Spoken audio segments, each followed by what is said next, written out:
Hello people, I'm Paul. And I'm Megan with Dreaming Out Loud RVing. Trading the everyday for a better day. And today we thought it might be fun to just kind of do a little review of all the campers that we've had. And we've had 6 campers. Well, 5 really. Yeah. But there is the one that got away. Yes, long time ago, the one that got away. We'll get to that. So we're going to go backwards. We're going to go from the 5th one, which is one we have now. That's our Keystone Passport, and that's the one you've seen in our videos.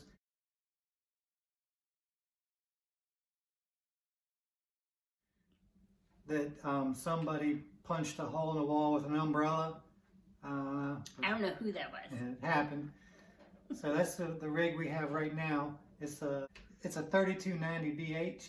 It's 36-foot travel trailer. It's got 3 slides. Got the big bunk room slide. And that's what really drew us to it. We got that camper, originally we were downsizing. But when we heard that one of our favorite campgrounds was going to have a seasonal site, we thought that might be really great for us as our family, especially for our child at the time. So that's when we found. Fire's hot. It is hot. All of a sudden I'm like, oh my God. What's going on back there? Okay. Burning me up. We might have to be quick about this. Okay. Number 4 on the list was our 5th wheel. That was a Flagstaff, and that was a 13 model.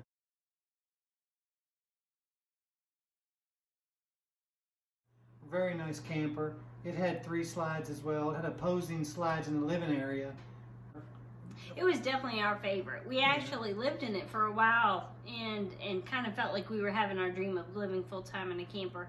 We sold the house we're in and we stayed in it from November through February, right? Yeah. And it was amazing. Yeah. That camper, now we took that camper on a trip from Virginia here up to Maine, over to Ohio and back. It was about a 2-week trip and stayed everywhere in between and found some really cool campgrounds. And that was a lot of fun. We just kind of winged it. We decided before we left that we were not going to plan where we stopped. We would just go a while. When we got tired and wanted to stop, we would Google and find a campground, and we found some cool spots that way. And Paul learned how to shuffleboard. Oh, yeah, learned how to. I had a shuffleboard debut at the KOA in Maine. Yep, he was pretty good at it. Yeah, I enjoyed it. Yeah. They were very impressed. Yeah. I was not so much. Yeah, I liked it. It was fun. I might take that up. And we can make a whole video on that trip. Lost the brakes on the camper twice in the construction zone. It was a bit of a white knuckler. Yeah. But things happen. We've had a lot of experiences in our different campers in the years we've been camping. So number 3 was our Class C. Yeah, the Motorhome. And that was nice. We got that from a co-worker that was selling it. It had a little bit of body damage where they had some hiccups, but it ran really well. And he really had done clean. a lot of work to it. He had redone and put these fancy floors in and all kinds of stuff. And it was an interesting layout anyway. That motorhome, we took several places. Went to a couple beach trips. my favorite memory was Paul's gonna be mad at me, but Paul did a double Ironman, and you know with that you're up all night. You don't stop. Well, when he finally finished and completed, he's exhausted. And we go back to the camper, and there was supposed to be this dinner afterwards, and we ended up not going. So we didn't pack a whole bunch of food, and we'd been up all night. So Paul, Michael, and I were like, "We'll be right back." Left him at the camper. Went and got like Chinese takeout and came back. And I just remember you had these containers were making so much noise when we were opening it, and he was so tired. And he started snoring and fussing about us opening up the container. So he went to the back, and it was a crazy floor plan. And I remember you saying, Paul was like, "Does he have to lay right there?" Yeah, because the layout. I wasn't ready to lay down anywhere. Yep, the layout when you went in was like one of those little dinettes. Little kitchen area, jackknife couch, and then there was the bunk up top. Well, Paul was laying on the couch, so he's right next to the table. We're popping these containers open. Yeah, it was tight. It was tight. And then when you go to the back, it was a crazy setup. There was 2 twin beds in the back, which I hadn't really seen before. Yeah. So we kind of said, why don't you go lay in the back and rest so that we weren't making so much noise? But it was, I guess you had to be there, but it was very funny at the time. Yeah. So an interesting thing about the motorhome we ran into when we purchased it, we bought it as a 2002, and he sold it to us at what a 2002 would appraise for. When I went to the DMV to title and tag it, it was a 2001, because the Coachman camping unit was put on the Ford chassis. The camping unit was a 2002, but Coachman had these 2001 Ford chassis they were putting them on, so it's really a 2001. So it really was a lot of red tape we had to go through. I finally got it titled 2002, but when we sold it, it all resurfaced and it ended up being a 2001. So that's just a little bit of words of wisdom. If you're looking at a used motorhome, make sure that the year matches the frame, the brand, the Chevy, the Ford, Mercedes, whatever it is. It's got to match that, not the camping part. That doesn't matter to the DMV. So, And you know how fun it is to go to the DMV. yeah, they make you feel real good. Yeah. So that brings us to number 2. Number 2, Yes. you know what number 2 was? I can't remember. Number 2 was our Coachman travel trailer. It was a 26 yeah. DBD. Mm-hmm. That was our first travel trailer. We were tickled to death to get that. We bought We it. thought we were It was highfalutin. 2007. We bought it brand new. We went to Disney in that camper. You know Disney. This You was just walk in and open your wallet and they take whatever they want. And we went in May, whatever year. Well, I think it was 2009. Yep, 2009. We went to Disney. it was our big trip. Yeah. I had finally finished school, been saving up for this trip for a year. And of course, Paul Michael was little. He was 7, I think, 6, 7 or something 8, like that. somewhere. And we get all the way down there. And there's this great picture of Paul Michael and I with the, the Magic Kingdom behind us and everything. You can just see my hair starting to get wet. Go in and it started raining. And it rained for 20 days. But it had rained for... No, it rained 9 days straight, but it was 21 inches of rain in 9 days. We were there for 9 days. Okay. You said 20 That's days. what I meant to say. So- it rained a crap ton. It was a crap ton. Yeah, that's when it all started. Yeah. 9 days of rain.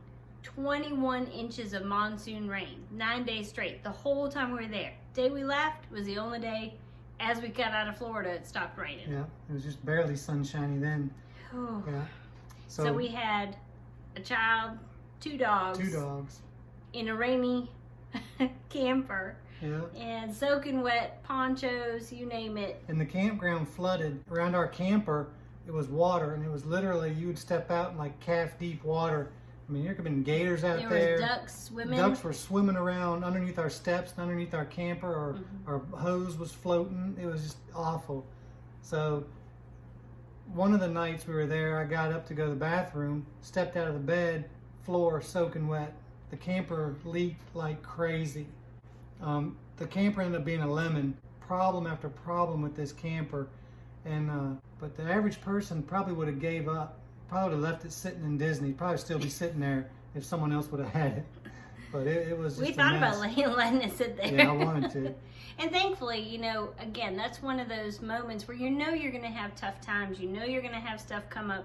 It's hard when you've put a year planning and all your money and everything into this big trip and your hopes are really high. But even with that, we have awesome memories. Yeah. We threw our bathing suits on and went to the pool in the rain and Got kicked out of the pool because you weren't supposed to be in there. We didn't know it. It was I raining. forgot about that. Yeah, we get to the pool and these other people there turned all the stuff on. So we're like, cool. We didn't know it. Right, there's one family in a hot tub, so I go over and jump in the hot tub with these people. Come They're to giving find him out, beer in the hot tub, and I'm Yeah. in the cold pool with Paul Michael. yeah, they're giving me their alcohol, and I'm cool with that. I look over and he's like, "Hey!" Yeah. So we're sitting in the hot tub, and come to find out, they live right down the road from us here in Lynchburg, Mhm. Virginia. It was just crazy. It is a small world. Then the Rangers come up there fussing who turned all this stuff on, and they fussed, and when they left, told everybody to get out. There's people who were with there laughing. They said, we turned everything on and whatever. But It was, but Yeah. again, we kind of, we deserved it. It was raining. that's right. But and we had to get out of the camper. Yeah. Sometimes you just got to get out and go no matter what. But you know what? We made it a fun trip. I'll never forget Paul Michael you know, I was talking to him as we're walking to the pool, and his child perspective, and he's holding my hand. I'm saying, I'm so sorry, this is not what we thought it would be. And he was like, Mom, if it was sunny, it would be too hot. And I wanted to cry because I was like, oh, bless his heart, because he was having a blast. He didn't care that it was raining. Yeah. We were not excited, but it was still good memories. That's right. Make the best and of it. It's like it. we tell people that are thinking about camping, you know, it's an investment in your family. You know, definitely do it. It's the whole reason we did it. Yeah. To slow down, enjoy each other as a family. Right. So that brings us to number one. Our first off the ground camping experience was a pop-up. So we bought that from another friend. He was just getting rid of it. It didn't have any air on it. Had a little furnace in it, but it was pretty big. It was a Coleman. I can't remember the model. He only used it 4 or 5 times. Yeah. It still smelled new when you opened it up. Or mold. At that point, we don't know what mold smelled. Yeah, we were could have been moldy. We were new to it. It could have been. I don't know. But I think it was a new smell. We'll go with that. We'll go with new. Yeah, but it had a 12-foot box, so it was a good size pop-up.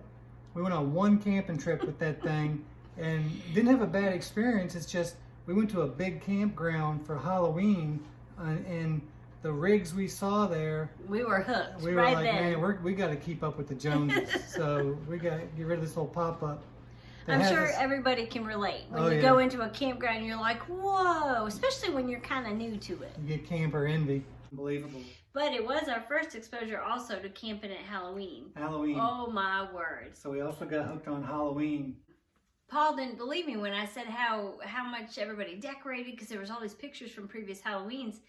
And I wanted to decorate and do down there and bring costumes and everything. And he just thought I had lost my mind. I thought she was crazy.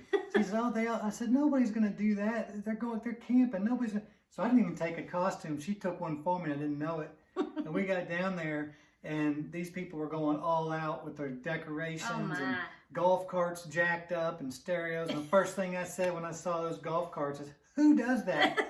Don't you know we ended up getting we've had 2 golf carts, and we did that. Yeah. I know, we went down there and we're like, who are these people? Yeah, we became those people. We did. Yeah. Yeah. So they had us, like I like to say, camping in the slums with the other pop-ups. And across the way, you start seeing nicer and nicer rigs as you go. And way over in the super sides. Yeah. When Sunday came around for us to leave, we just watched a bunch of them pulling out, and I think we pretty much came straight home and started shopping for a travel trailer then. Mm-hmm. So. Yep, we did. But that was a nice little camper. And we pulled that with a Honda Element. Yeah, that's right, my little Element. Little Honda Element. Honda Element, it was 200 and some odd miles to the campground. Still had a quarter tank of gas left. That was a great little vehicle. I love my Element. Didn't know how good we had it. But we've had so much fun, and I guess overall, that's kind of the biggest thing too, is you go through a lot of different rigs and you create memories and you kind of figure out what you like and what you don't like, but that kind of brings us to the one that got away. Oh yeah, the one that got away. That's kind of what this video's about. What's the point of the video? I forgot the point of the video. I was wondering, the one that got away, where's she going? The one that got away. We got laughing and thinking about it the other night. Yeah. We thought it would just be funny to share that way back in 97? Probably 96, 97. Yeah. Gosh, we're old. But 96, 97. So 87, we had the bright idea, we're going to get a camper. We're going to live in it. How just cool out would of that the blue. be? Out of the blue. We can just have a lake house whenever we want it. We can have a mountain house whenever we want it. We can have a view of whatever, be anywhere. And we just thought how cool that would be. Why didn't everybody do this? And I know work camper was around then, but we didn't have the technology to know that. But so that's what really brought us to this conversation, is we were reminiscing and thinking back through all of our great memories that we've had, kind of good, bad, and the ugly with each camper that we've had. And then we're like, oh my gosh, can you imagine if we had followed through on that? If we had gone ahead and got this little box of a camper, it was just me and Paul and Duke, our Great Dane, and it literally was the most basic of basic campers ever. But we were like totally content with that. We were like, we could totally make this work. There's a big lake near us, Smith Mountain Lake, that everybody is drawn to, and it's just gorgeous. We used to go up there fishing all the time. We were like, shoot, we could just park the camper up at the lake and have like a lake house. Why doesn't everybody do this? Yeah, we were excited. So we're at the dealer to use camper, and It was like 16 feet long. It had a door on the back of it, no awning or anything. It didn't even have a bathroom in it. It was just a bed, a little kitchen, and I can't remember if it had any kind of air conditioning on it or whatever. I remember it had a little It was furnace. very primitive. Very primitive little rig, single axle, weighed 3,000 pounds. I remember the guy telling me I couldn't tow it with my Toyota truck. And I'm like, I can tow it with my truck. I got 500 pounds to play with. But he looked at me like an idiot that I was.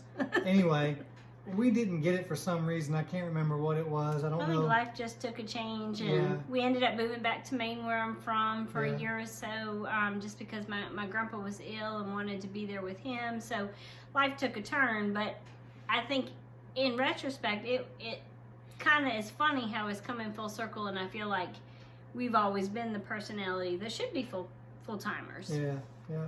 So with our experience in the rigs we've had, we're pretty sure at this point we are going to go with a fifth wheel for our full-time venture. You know, we're going to go large because our type of full-time is going to be destination. We're going to go somewhere for, you know, several weeks to several months at a time. She just got a new remote job, so, and she's a nurse practitioner, and it's that line of work, whatever they do.